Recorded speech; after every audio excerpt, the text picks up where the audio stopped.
ಹುಬ್ಬಳ್ಳಿಯಲ್ಲಿ ಶಿರಡಿ ಸಾಯಿಬಾಬಾ ದೇವಸ್ಥಾನಕ್ಕೆ ಭೇಟಿ ನೀಡಿ ದರ್ಶನ ಪಡೆದ ಶಾಸಕ ಎಸ್ ಮುನಿರಾಜು. ದಾಸರಹಳ್ಳಿ ವಿಧಾನಸಭಾ ಕ್ಷೇತ್ರದ ಹೆಗ್ಗನಹಳ್ಳಿಯ ದೊಡ್ಡಣ್ಣ ಕೈಗಾರಿಕಾ ಪ್ರದೇಶದ ದೊಡ್ಡಣ್ಣ ಶಾಲೆ ಸಮೀಪದಲ್ಲಿರುವ ಶಿರಡಿ ಸಾಯಿಬಾಬಾ ದೇವಸ್ಥಾನಕ್ಕೆ ರಾಜಗೋಪಾಲ್ ನಗರ ವಾರ್ಡಿನ ಬಿಜೆಪಿ ನೂತನ ಅಧ್ಯಕ್ಷ ಬಿಎನ್ ದಿನೇಶ್ ಮತ್ತು ಮುಖಂಡರ ಜೊತೆಗೆ ಶಾಸಕ ಎಸ್ ಮುನಿರಾಜು ಸಾಯಿಬಾಬಾರ ದೇವಸ್ಥಾನಕ್ಕೆ ತೆರಳಿ ವಿಶೇಷ ಪೂಜೆ ಪುನಸ್ಕಾರ ಸಲ್ಲಿಸಿದರು. ನಂತರ ದೊಡ್ಡಣ್ಣ ವಿದ್ಯಾ ಶಿಕ್ಷಣ ಸಂಸ್ಥೆ ಸಂಸ್ಥಾಪಕ ಡಿ ನಾರಾಯಣಪ್ಪ ಹಾಗೂ ಲಕ್ಷ್ಮೀ ವೆಂಕಟೇಶ್ವರ ಸಾಯಿಬಾಬಾ ಟ್ರಸ್ಟ್ನ ಧರ್ಮದರ್ಶಿ ಎಸ್ ಎಂ ಮೋಹನ್ ಕುಮಾರ್ ಅವರ ನೇತೃತ್ವದಲ್ಲಿ ಹಮ್ಮಿಕೊಂಡಿದ್ದ ಗುರುಪೂರ್ಣಿಮೆ ಅಂಗವಾಗಿ ಸಾಯಿಬಾಬಾ ಪೂಜಾ ಸಮಾರಂಭದಲ್ಲಿ ಭಾಗವಹಿಸಿ ದರ್ಶನ ಪಡೆದು ವಿಶೇಷ ಪೂಜೆ ಸಲ್ಲಿಸಿದ ಶಾಸಕ ಎಸ್ ಮುನಿರಾಜು ದೇವರ ಆಶೀರ್ವಾದ ಪಡೆದರು.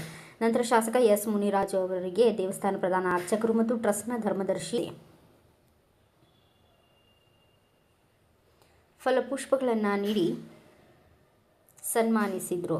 ನಂತರ ಮಾತನಾಡಿದ ಶಾಸಕ ಎಸ್ ಮುನಿರಾಜು, ಗುರುಪೂರ್ಣಿಮೆಯು ಮಹತ್ವದ ದಿನವಾಗಿದೆ. ಗುರುಗಳ ಮಾರ್ಗದರ್ಶನ ಮತ್ತು ಆಶೀರ್ವಾದವೇ ಉತ್ತಮ ವ್ಯಕ್ತಿತ್ವ ಹಾಗೂ ಸದೃಢ ಸಮಾಜ ನಿರ್ಮಾಣಕ್ಕೆ ಮೂಲಾಧಾರವಾಗಿದೆ. ಶಿರಡಿ ಸಾಯಿಬಾಬಾರ ಕೃಪೆಯಿಂದ ರಾಜ್ಯದ ಜನತೆಗೆ ಸುಖ, ಶಾಂತಿ, ಆರೋಗ್ಯ ಮತ್ತು ಸಿದ್ರು. ರಾಜಗೋಪಾಲ್ ನಗರ ವಾರ್ಡಿನ ಬಿಜೆಪಿ ನೂತನ ಅಧ್ಯಕ್ಷ ಬಿಎನ್ ದಿನೇಶ್ ಮಾತನಾಡಿ, ಗುರು ಎಂದರೆ ಜ್ಞಾನ, ಧರ್ಮ ಮತ್ತು ಸನ್ಮಾರ್ಗದ ಪ್ರತೀಕ. ಗುರುಪೂರ್ಣಿಮೆಯಂತಹ ಪವಿತ್ರ ದಿನದಲ್ಲಿ ಸಾಯಿಬಾಬಾರ ದರ್ಶನ ಪಡೆದು ವಿಶೇಷ ಪೂಜೆ ಸಲ್ಲಿಸುವುದು ಸಂತಸ ತಂದಿದೆ. ಸಾಯಿಬಾಬಾರ ಆಶೀರ್ವಾದದಿಂದ ನಾಡಿನಲ್ಲಿ ಸುಖ, ಶಾಂತಿ, ಸಮೃದ್ಧಿ ನೆಲೆಸಲಿ ಹಾಗೂ ಪ್ರತಿಯೊಬ್ಬರ ಜೀವನದಲ್ಲಿ ಆರೋಗ್ಯ, ಐಶ್ವರ್ಯ ಮತ್ತು ಯಶಸ್ಸು ವೃದ್ಧಿಸಲಿ ಎಂದು ಪ್ರಾರ್ಥಿಸಿದರು. ಈ ಸಂದರ್ಭದಲ್ಲಿ ಶಿವಪುರ ವಾರ್ಡಿನ ಬಿಜೆಪಿ ಅಧ್ಯಕ್ಷ ಶಿವಲಿಂಗಯ್ಯ, ಹಿರಿಯ ಮುಖಂಡ ಕುಮಾರ್, ದೇವಸ್ಥಾನದ ಪದಾಧಿಕಾರಿಗಳು, ಸ್ಥಳೀಯರು ಹಾಗೂ ಅಪಾರ ಭಕ್ತಾದಿಗಳು ಉಪಸ್ಥಿತರಿದ್ದು ಸಾಯಿಬಾಬಾರ ದರ್ಶನ ಪಡೆದು ತೀರ್ಥ ಪ್ರಸಾದ ಸ್ವೀಕರಿಸಿದರು.